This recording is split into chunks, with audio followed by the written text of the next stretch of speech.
Good evening and welcome to NTD News. I'm Stephanie Cox. Here are today's top stories. Disgraced attorney Alec Murdaugh got a double life sentence this morning after the jury declared him guilty of double murder on Thursday. In his final words in court, Murdaugh maintained his innocence. Congressional Republicans are once again at the southern border. Democrats are also planning a trip of their own. This as President Biden's border policies are under scrutiny from both the left and the right. America's largest gathering of conservatives is meeting at the nation's capital. Find out who spoke at the conference and who declined their invitation. And we examine Defense Secretary Lloyd Austin's memo to the military, what he says about the China threat, and analysis from a retired Air Force general.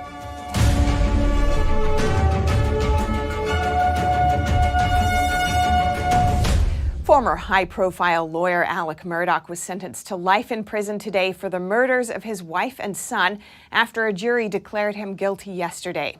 NTD's Arlene Richards reports. All right, Mr. Murdaugh, I sentence you to the State Department of Corrections on each of the murder indictments in the murder of your wife, Maggie Murdaugh. I sentence you for the term of the rest of your natural life.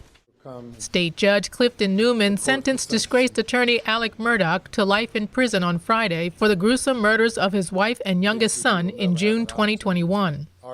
The jury declared Murdaugh guilty on Thursday after less than 3 hours of deliberations. One juror told Good Morning America they reached a unanimous decision after only 45 minutes. Everybody was pretty much talking.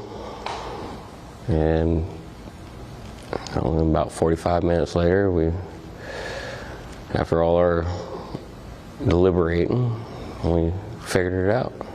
After the verdict, the prosecutor told Good Morning America the jury came to the right decision. They looked him in his eyes, much as I've had the chance to do, and realized who this person really was. And I think that really was the final thing that led this jury to come to the right conclusion. Before the sentence was ordered, the convicted murderer maintained his innocence. Judge, I tell you again, I respect this court, but I'm innocent. I would never, under any circumstances, hurt my wife, Maggie, and I would never, under any circumstances, hurt my son, Pawpaw. The judge responded. And it might not have been you. It might have been the monster you become when you take 15, 20, 30, 40, 50, 60 opioid pills. Maybe you become another person. In further comments, the judge said this was one of the most troubling cases he's seen. He acknowledged seeing the former attorney several times in the legal community. After the sentencing hearing, the defense repeated claims made during the trial that the prosecution didn't have great forensic evidence or an eyewitness. One attorney told CNN he was surprised the deliberations didn't take longer. After the sentencing, the convicted killer was released into the custody of the South Carolina Department of Corrections. The defense attorneys plan to appeal the decision within 10 days. Arlene Richards, NTD News. The White House gets pressed on President Biden's decision to block a D.C. law. President Biden said he would side with Republicans in overturning new D.C. laws that will lower penalties for crimes like carjackings. And the White House now doubling down on its defense of Biden's decision, even as some Democrats say Biden betrayed his commitment to support D.C. home rule. He believes in keeping the 700,000 residents in D.C. safe. And so he's taking that action because it's coming to him. Biden said on Thursday that he would not veto a GOP-sponsored bill to block D.C.'s new criminal code. The code, put forward by the D.C. Council, would reduce penalties for certain violent crimes. But Biden's position came after the White House originally said in February that the administration opposed bipartisan legislation that would block the code from becoming law. And the White House on Friday getting grilled on that about-face. There was never a change of heart on where we were, the president supporting D.C. statehood. The GOP-sponsored bill, which managed to pass the House even with a majority of Democrats opposing it, is expected to pass the Senate with bipartisan support. Meanwhile, on another front, Biden has still yet to offer any public comments on the latest assessments of COVID origins that are pointing to a lab leak in Wuhan, China. And on Friday, the president seemed like he was going to speak to the press, but turned away upon hearing my question on COVID origins. Watch. On COVID origin, will you hold China accountable? And as lawmakers call on the administration to declassify all intelligence on the matter, the new House Select Panel on COVID Response will hold its first hearing next Wednesday on COVID origins. Reporting from the White House, Iris Tao, NTD News. And Biden's doctor said today that a lesion removed from the president's chest last month was basal cell carcinoma, a common type of skin cancer. In a letter to the White House press secretary, Dr. Kevin O'Connor wrote that all cancerous tissue was successfully removed and that no further treatment was required. And congressional Republicans are yet again making their way down to the southern border. And later this month, House Democrats are reportedly taking a trip of their own to the border. NTD's Melina Weiskup has more. Texas Senator John Cornyn led Senate Republican Whip John Thune and a handful of others to the Rio Grande sector. Here's Senator Cornyn speaking on the Senate floor yesterday, previewing today's trip. We'll get an up-close look at one of the Border Patrol's processing centers. If we're going to have a shot at fixing this mess, which can only happen on a bipartisan basis, then everyone needs to know what we're up against. Democrats will reportedly make their own trip to the border roughly 2 weeks from now, after skipping the Republican-led Judiciary Committee's first field hearing in the border city of Yuma, Arizona. Democrats calling it political theater. Now Democrats on the committee are expected to go to Brownsville and McAllen, Texas. Illegal immigration encounters, while still hitting record highs, dropped sharply in January. The Biden administration touts its recently enacted expanded parole as the reason for the decline, though some remain critical.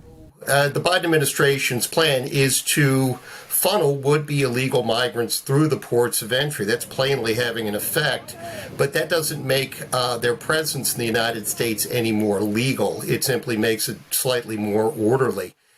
This policy is now being challenged in federal court by a group of 20 GOP states led by Texas.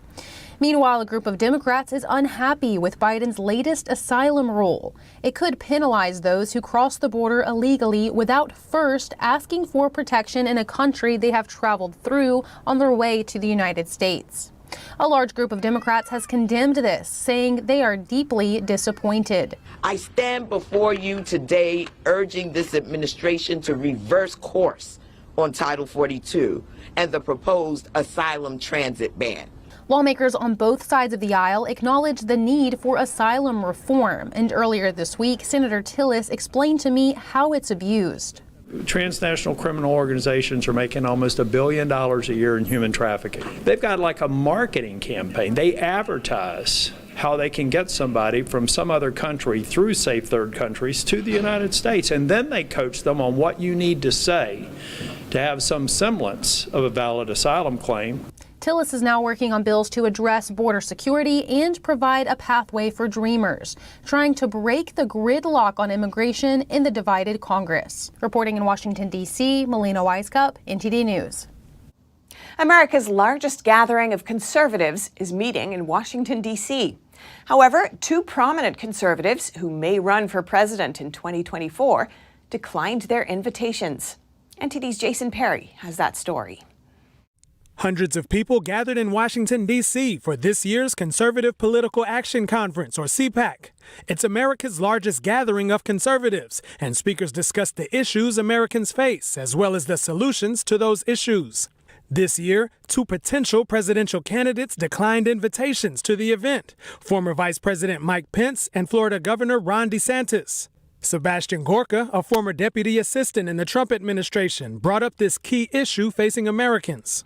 If you take every war we have fought in since the end of World War II, so from 45 to today, you can add up every soldier, airman, Marine, sailor, and Coast Guard who has died. The number of total killed in action, total in 70 years, is 103,000. On Biden's CDC website, you can find this stat. In the last 12 months in America, deaths by fentanyl poisoning totaled 110,000 Americans. He advocated for secure borders to help stop the crisis. Representative James Comer also discussed an idea that he hopes gets passed. One thing I've noticed in 6 years in Congress, I've been in Congress 6 years, it seems like the members get worse, most of the members get worse the longer they stay. One of the greatest things that this Republican majority can do, and I hope we do it, I'm for it 100%, is pass term limits. We need term limits. Representative Marjorie Taylor Greene announced her new bill called the Protect Children's Innocent Act. It would make it a felony to perform anything to do with gender-affirming care for children. But it's not just conservative Republicans that agree with this. This isn't a right-wing extremist idea, everyone, that we should protect children from making a horrible mistake, because many of these kids do realize it's a mistake and they hate what they've done to themselves.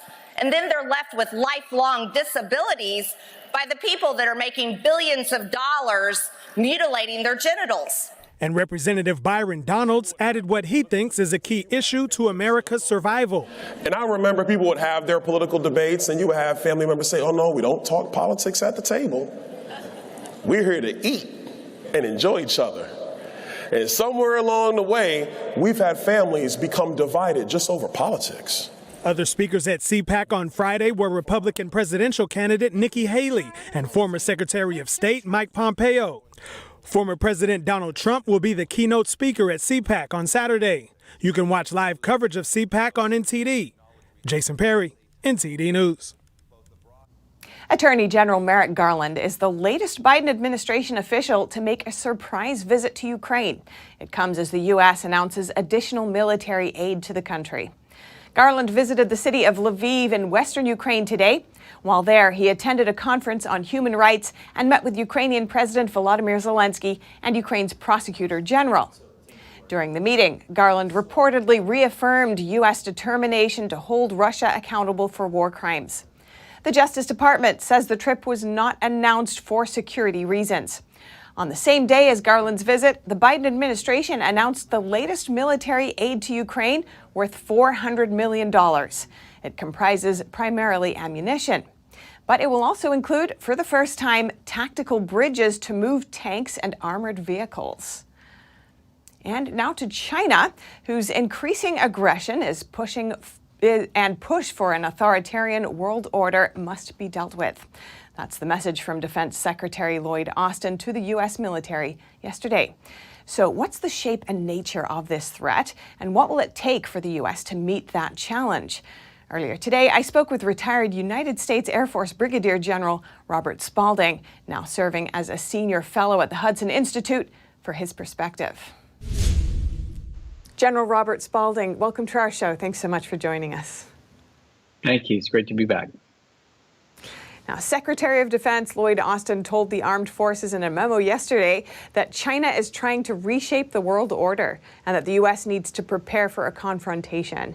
How high is that risk right now, do you think? Well, in terms of a confrontation, I think it's already occurring. It's occurring at the UN. It's occurring at the World Trade Organization, the World Bank, the IMF, across every international institution. Where I think the Secretary of Defense may be going is the potential for armed confrontation exists. I think the bigger problem right now is just their attempt to move the world order into a range that suits their interests and really doesn't suit that of the United States or any other free country.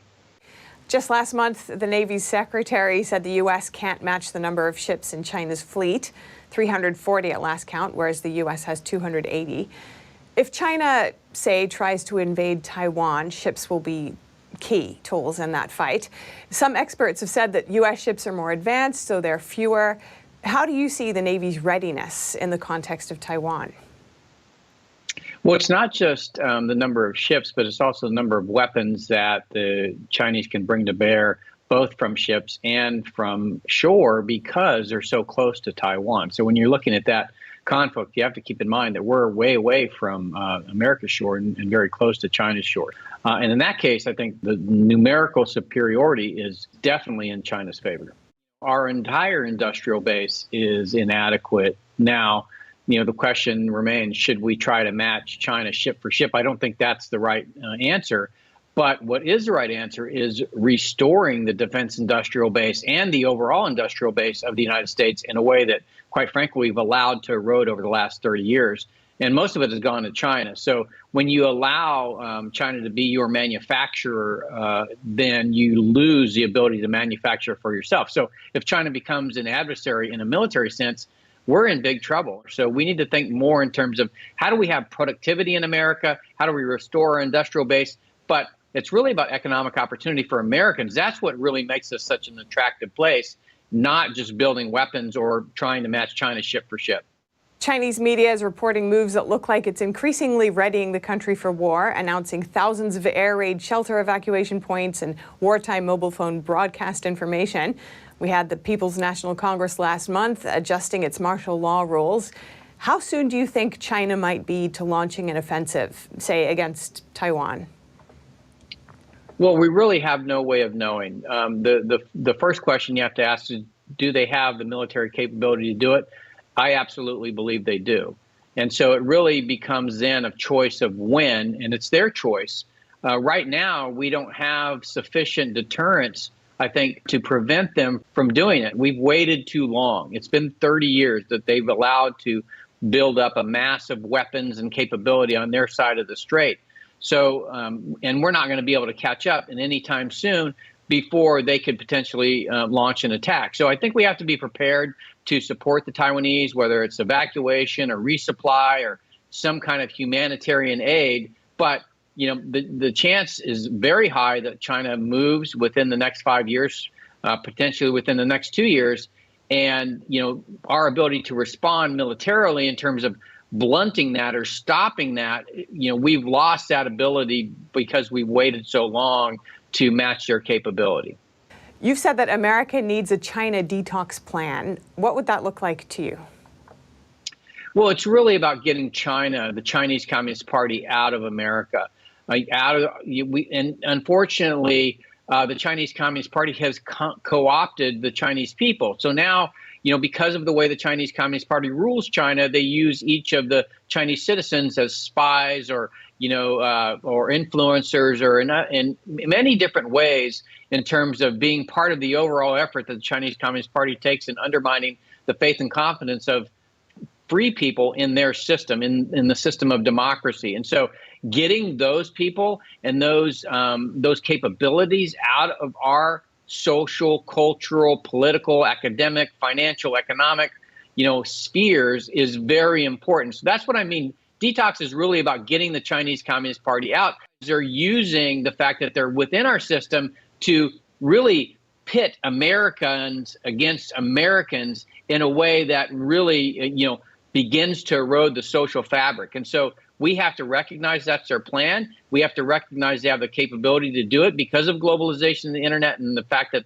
they are within our society. And we have to begin the process of getting them out. So getting toxins out of your system is part of detox. Getting the Chinese Communist Party out of our system is what I'm talking about. General Robert Spalding, Senior Fellow at the Hudson Institute, thank you so much. Thank you. Tennessee is now the latest state to ban cross-sex procedures for minors. Governor Bill Lee signed a bill on the issue Thursday. The bill prohibits healthcare providers from performing the procedures on a minor. Healthcare professionals who do could face a civil penalty of $25,000 per violation. The minor won't be held liable, but the minor's parents could face lawsuits for consenting to such procedures on the child's behalf. A number of states already have similar bans in place, including Mississippi, Utah, South Dakota, Arkansas, Alabama, and Arizona. On the same day, the governor also signed a bill restricting drag performances in public. Tennessee is the first state to enact such a law. Both bills are set to go into effect July 1st. Up next, a storm system is hitting states in central and southern U.S. It's expected to move toward the northeast and dump heavy snow in the coming days. And in college basketball, a hallowed scoring record that stood for more than 50 years is suddenly in jeopardy. NTD's Dave Martin has the latest. That and more coming up.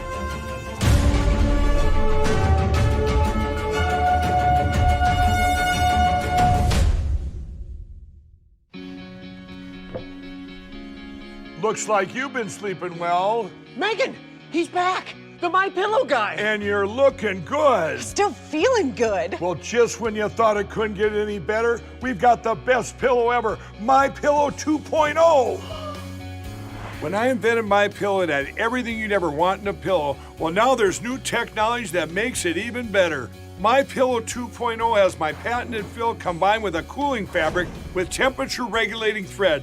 My Pillow 2.0 is truly the next generation of My Pillow.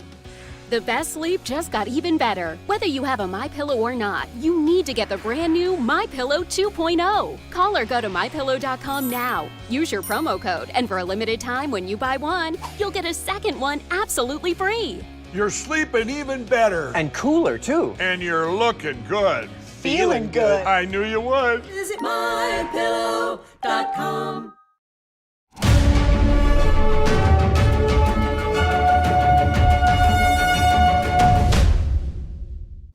The winter storm continues to batter the country. Hundreds of thousands of people are without power, and a number of states in the south are reporting tornadoes.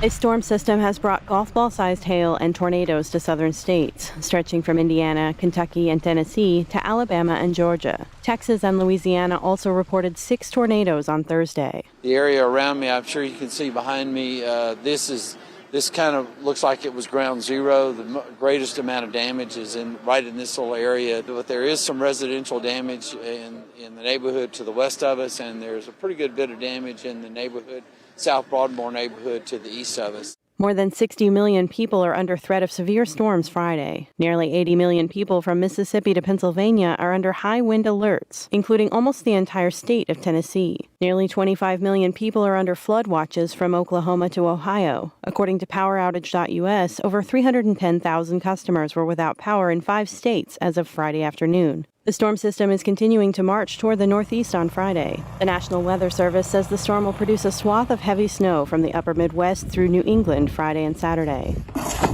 Parts of New York and New England could see as much as a foot of snow. The storm could bring snow and ice to cities including Chicago and Detroit. Parts of California are also bracing for another round of snow and rain on Saturday. Reporting by Allison Lee, NTD News. And a suspect in California has been arrested after police found large amounts of explosives in his home. Police say the suspect is connected to 2 explosions of PG&E transformers. NTD's David Lamb has that story. 35-year-old Peter Karasev is in custody for allegedly possessing large amounts of explosives.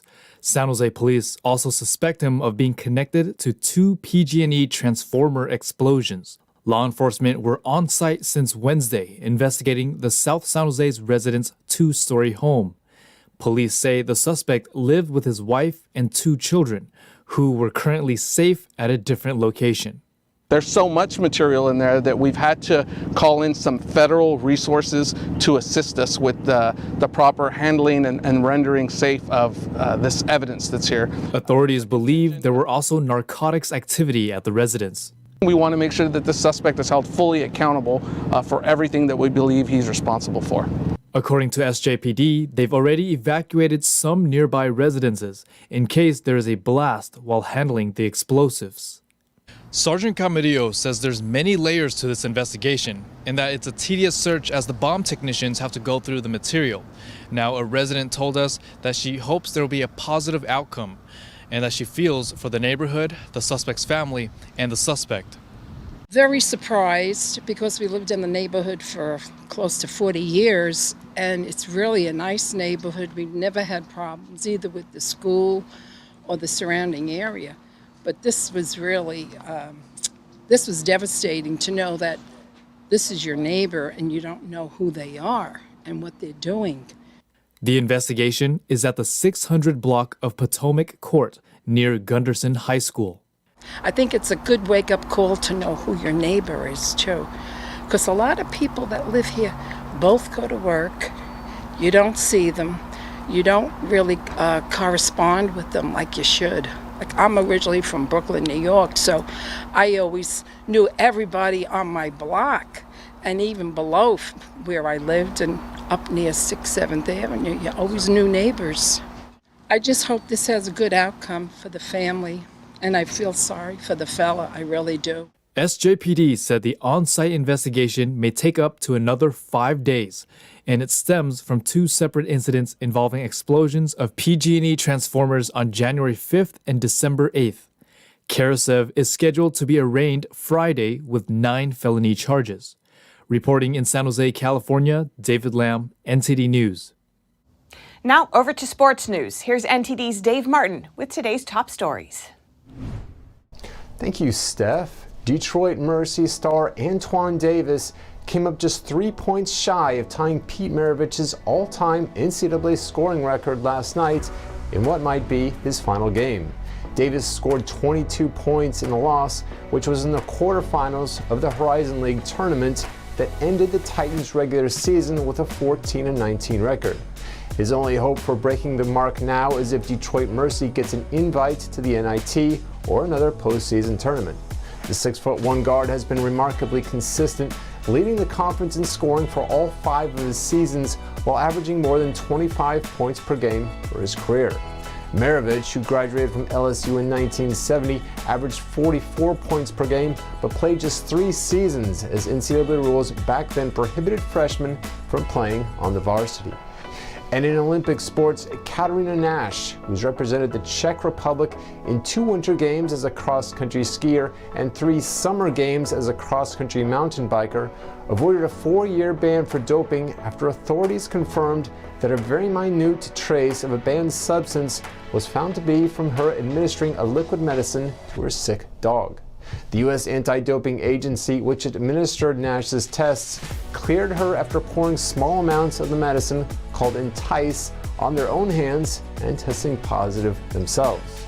And for your sports viewing schedule tonight, the NBA has 10 games planned featuring the LeBron James-less LA Lakers in action hosting the Minnesota Timberwolves. LeBron is scheduled to be out for 3 weeks with an injured tendon in his right ankle.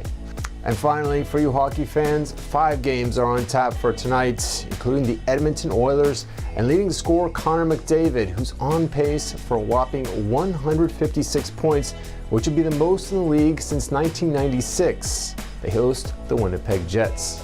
And that's it for your sports news today. Steph, back to you.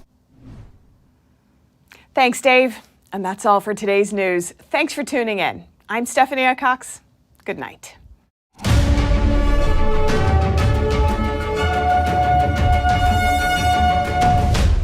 Thanks for watching us on YouTube. Did you know YouTube only keeps selective videos on its platform? So if you want to make sure you get the full picture, just subscribe to our newsletter.